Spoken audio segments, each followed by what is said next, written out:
take a very hands-on but natural and transparent approach so that we can really identify that key talent to help their business succeed. We're a very customizable approach, so it's really based on the client and their needs. We've recruited for SDRs, those entry-level sales development reps, up to VPs of sales and sales officers or chief revenue officers and everything in between. Our top priority has always been recruiting the best salespeople and identifying those sales needs based on our clients and what they're looking for. So it's really all about keeping up with the market and understanding that as this climate has changed, especially since 2020, it's really honing in, maximizing on those opportunities that are out there.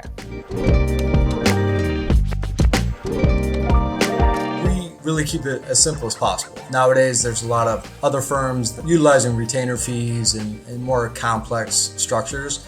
With us, we work predominantly on a contingent basis.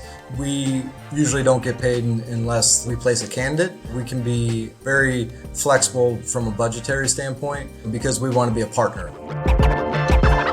So we normally start one with just an introductory call, get to know the client, get to know the types of candidates that they're looking for. Once that happens, then we go in on our side. We use some of our job boards. So we have Indeed, ZipRecruiter, Monster. We utilize them to really screen and source the most viable candidates. But we also have a great referral network from other recruitment firms that we utilize and kind of help bring in some of those talents and send them over to them as well. And we believe that comes around full circle where those recruiters in the network can help us out with new client opportunities or new candidates.